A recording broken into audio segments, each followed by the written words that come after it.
Hello, this is Ann Tracy with Mostly Minnesota Music and Women's March Minnesota, and I'm delighted today to be with Tina Schlieske. Thank you so much for joining the Women's March and talking a little bit about your experience. Thank you.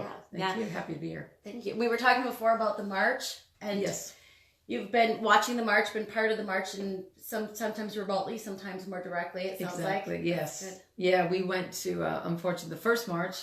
I was at my girlfriend and I were at a birthday party, friend's birthday party down in Palm Springs, and we were desperately trying to maybe we should get a Lyft ride to get us up there to the march in LA. And then our friend who was in LA, she's like, don't even, there's so many women. It's incredible. You'll never, by the time you even make it to where we are, it'll be over. So we just found a little satellite march in Palm Springs because that's where we were. And that was really cool. And it was, even something as small as that was just so empowering to be part of. So it was just, I loved it. Sometimes I think those smaller ones are even more empowering because those are often the communities that really need to unite and just find like-minded people and let others know that there's a whole group. Exactly. I completely agree. Yeah.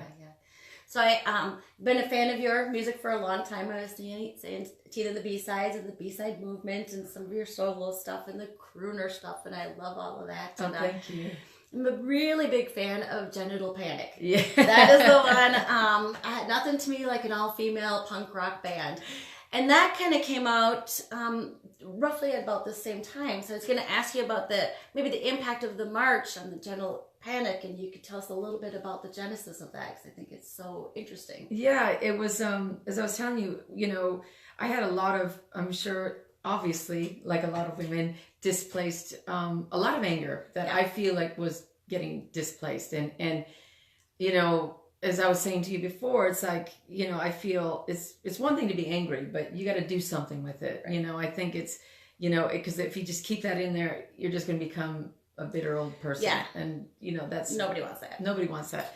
So I just, all of a sudden, I was just, wondering where the punk rock bands that were writing, and I know that they are, it's like, I don't want to insult any of the punk rock bands that are out there writing politically, but at least in my world, I wasn't seeing a lot of, people writing songs, protesting, like John Lennon would have been out there, that type of thing. And so I just decided, okay, I'm just going to do this. And I just started writing these songs, and I did it just to sort of take this energy that I had and just put it out. And I'm like, okay, this is great. Oh my gosh.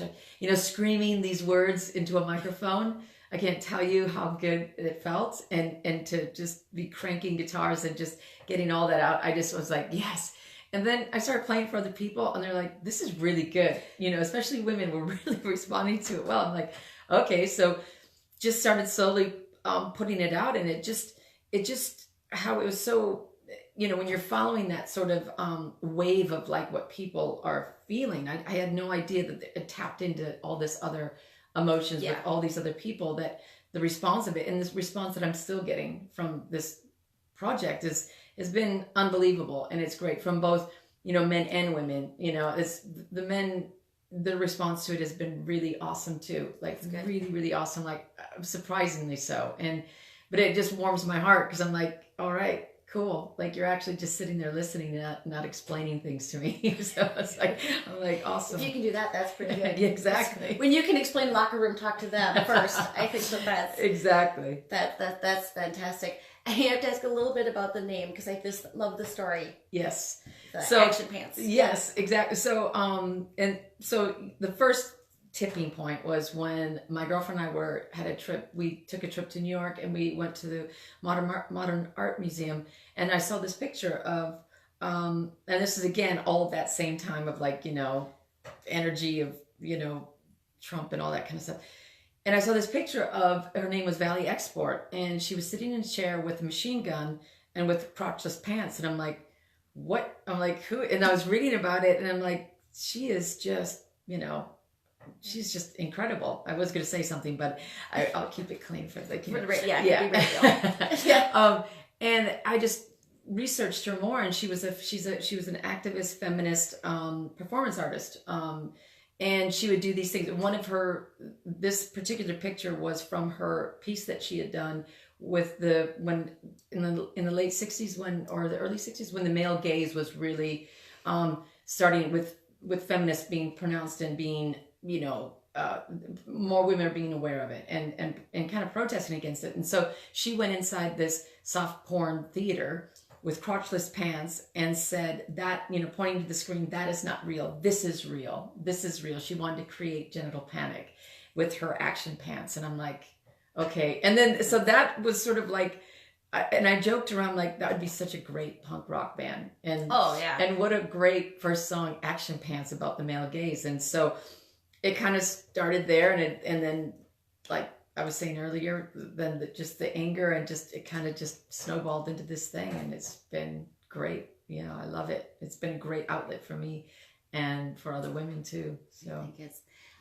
I think, and I'll ask you to, you bring up the male gaze, and I think that the march and the Me Too movement has shifted the male gaze a little bit, or shifted the focus on the male. I think that women are having a little bit more control of where men can gaze and cannot gaze. Yes. And a lot of men, I think, welcome some of that. Yes. Yeah, because, everybody needs boundaries. Yeah. Everybody needs boundaries, men and women. And I think, with women, I feel like we've just sort of, we've got other things to worry about, raising our kids, just living our lives as well. So when a guy does a cat call or something like that, for years and years and years, we're just like, okay, whatever. You just brush it off. And I don't think there's a woman alive that is okay with that. I don't care what. I think men sometimes would mistaken our sort of dismissiveness, or sometimes smiling at it because we're afraid, because if you don't smile at it, uncomfortable. Yes. Yeah. What if he does something physically? Yeah. So you just kind of laugh it off or brush it off because you don't want to cause any problems. And also it's sort of like at that time too, it's like, that's the least of my problems right now. Some guy catcalling me, whatever. So, and that gets mistaken as okay. And I think to your point, what you're saying, which is so exciting, I think, for women, now we're saying like, that's not okay. That is not okay for me. And I think men are also appreciating that boundary as well being set, because I think they're growing up, they don't know, the scary thing, like, how do I approach women? How do I ask women out? How do I, what's okay, what's not okay? Well, now we're kind of moving to that place where now we're showing you what's okay and what's not okay, and hopefully, God willing, we get there. Hopefully. Right? I had one of my favorite protests, and for the Women's March, I go to a lot of protests, was mostly high schoolers, and they were talking about teach us consent in schools. Yes. Men and women, girls and boys, male, female, both, teach us consent in schools. Help us have a common language for that. Exactly. And I mean, I was telling you, I've got my partner and I, we have a son. We have a daughter and a son. And my son, he's 20. And one of the, I remember my partner, she had taught, at a very young age, we were teaching atticus. And she came up with the greatest thing, like just saying it's not no. You don't wait for the word no. You wait for the word yes. When a woman tells you yes, that's when it's okay. Not, this whole thing, no means no and everything, because that doesn't, you need to have a yes, a sober yes. Yep, sober yes, yes. A sober yes, and then it's all go. It's all good. It's consensual, and but yeah, it's so important to teach that language and to teach, those that sort of things for boys and the boys that we're raising. That is kind of the wild card, I think. But from what I've seen, and I have only girls, but what I see out in the streets is boys and girls both participating. Yes. Now, to shift the conversation just a little bit, I'm wondering, within the music industry, have you seen a difference? Yes, I feel, again, probably piggybacking a little bit what I was saying earlier. I think I see. I know it's funny because all these things that have been happening, and I've always been a tomboy. I've always been very comfortable, like just hanging out with the guys and just whatever. And I've never really been, a lot of the times, put in those positions where I've been treated like just a girl, that type of thing. But it has happened, and then it's so funny watching some of the guys around me. It's like, if a guy goes, yeah, treating me like I'm just a girl, I don't know what I'm doing type of thing. And the guys in the band kind of like laughs, like, no, she knows what she, and but there have been times I've been looking back, when I'd go into the studio or dealing with certain things that I would really try to get my mindset. It's like, okay, Tina, you are going to say what you want this time. You're not going to let some other guy's idea, like, tell them your ideas, push your ideas forward. And it's so funny. I look back, and there have been a lot of times where I would just keep a mouth shut. And there are a lot of times that no, can we do this again? Or all these things that I felt just, oh no, it's probably a bad idea because, he probably has a better idea than me, or he knows how to do that part better than me, and I'm just going to let it go.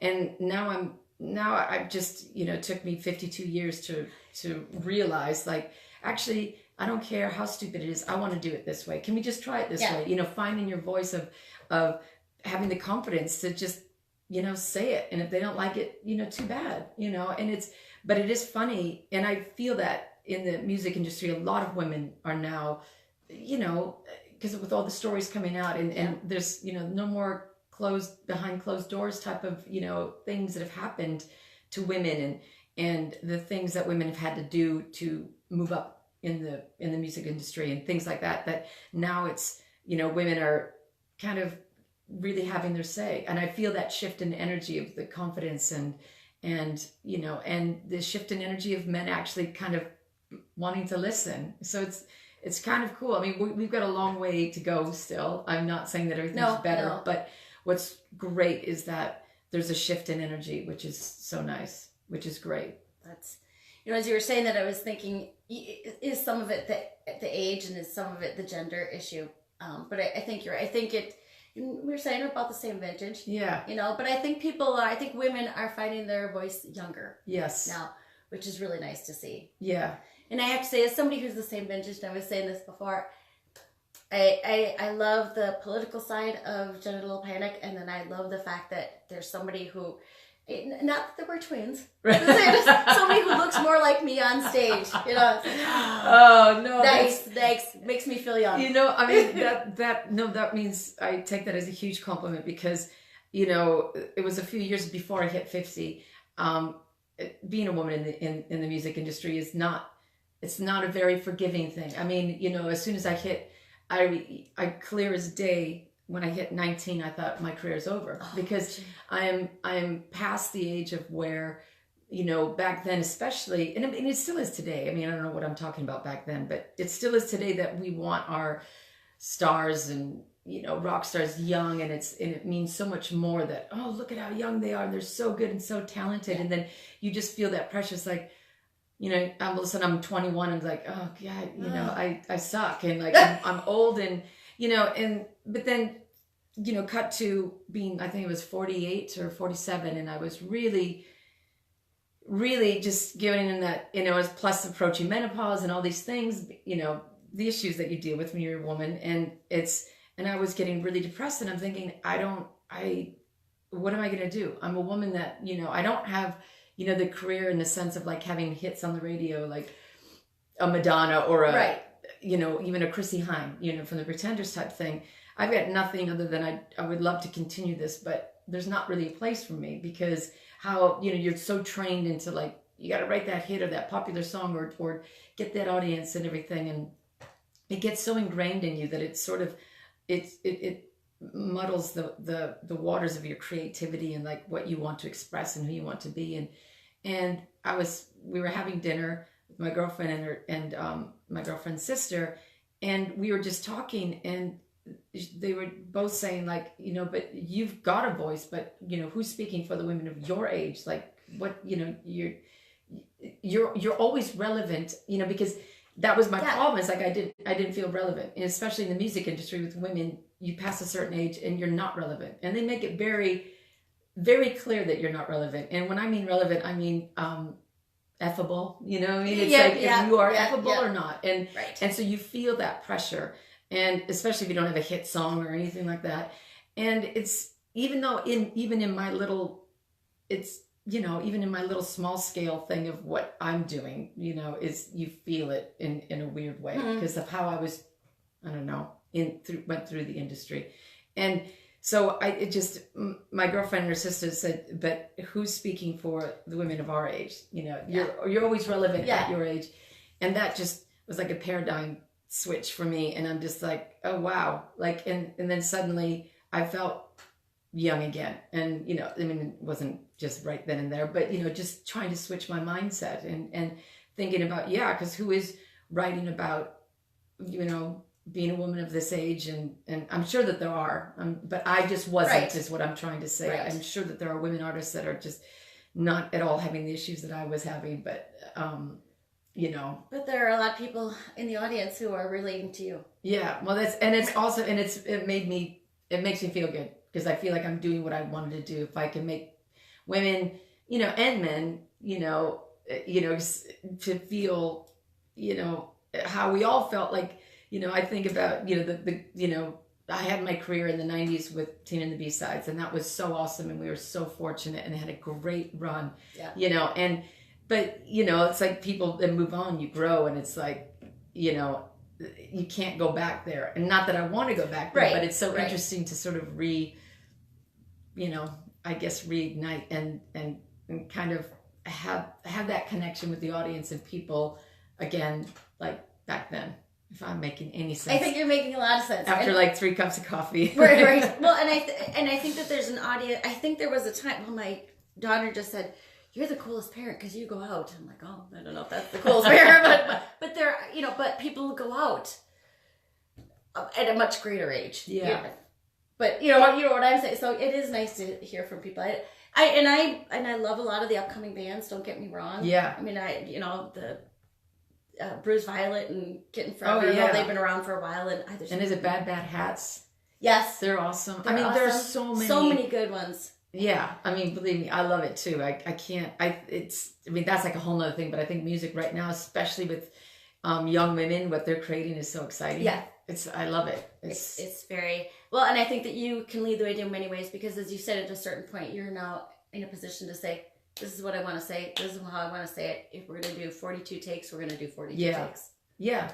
No, exactly. And I think in a way what you just hit, it's like, I think what's so appealing when you're younger, because you just saying about, you know, I was just hearing, I forget they were playing somebody on the Current, and I was listening to it and I was thinking, you know, there was a time like when I would love to write lyrics like that, when you're constantly questioning, and it's like the honest lyrics of self-doubt and the honest lyrics of like, trying to find out, like, what am I really feeling? Like, what are you feeling? And all that sort of questions. And I was thinking, and in that, I love to listen. It's fine to listen, but I can't relate to it like I did. Right. You know, when I was younger. There's some nostalgia there. Yes. But. Yes. And they're great lyrics. And I'm thinking, wow, those are awesome. And they're so honest. But I can't really relate to that, because now I'm in a time in my life where I really, you know, when you you do pretty much know who you are. Yes. The bad and the good, you know, and you're trying to like slowly, even though it gets harder and harder, to chip away at all those bad parts of your personality that if people have like through the years put a mirror to you, you're just like, oh, you know, especially your kids. Exactly. And to write lyrics that reflect more like that, you know, is what I'm trying to do, and to express myself in music like that is what I'm trying to do, because that is my honesty, but I can totally respect the honesty of that, you know, of the young woman questioning herself and coming through. And now hopefully I can write lyrics about, you know, not questioning myself and just, you know, being more demanding. I always say you get to a certain age and you go to see Romeo and Juliet and you say, Juliet, the other one was just as good. Mm-hmm. You've only known Romeo a few hours. Exactly. I don't know I rethink it. Exactly. You know, you see things differently. It's not right or wrong. It's just differently. Exactly. So I want to thank you so much for your time. And you're here for the weekend, and this will be on soon. Awesome. Tell us where you're playing. Tonight. I know you're playing with Molly Mayer tonight. Yes, tonight I'm playing with Molly Mayer at the Hotel Landing in Wayzata. Nice. It's a little Thursday night thing that she's putting together. She's been booking these. She's been booking a lot. She's amazing. Love me some Molly. And then tomorrow night I play at the Dakota for my crooner show. Nice. First show is sold out. The late show, there's still a few tickets left. Okay. And then Saturday I'm doing a private house party in North Minneapolis, which is kind of cool. It's going to be very intimate, like a living room concert. So, yeah. Lucky living room. Yeah. That's great. That's great. Very cool. And I will be live streaming the Women's March, so you can watch that. I'm definitely going to be watching, yeah. And who knows, maybe I might have some time during the day to run out there, which I hope I can. Oh, that'd be great. Yeah. Let me know if you do that. So, again, thank you so much. Thank you. Thank you.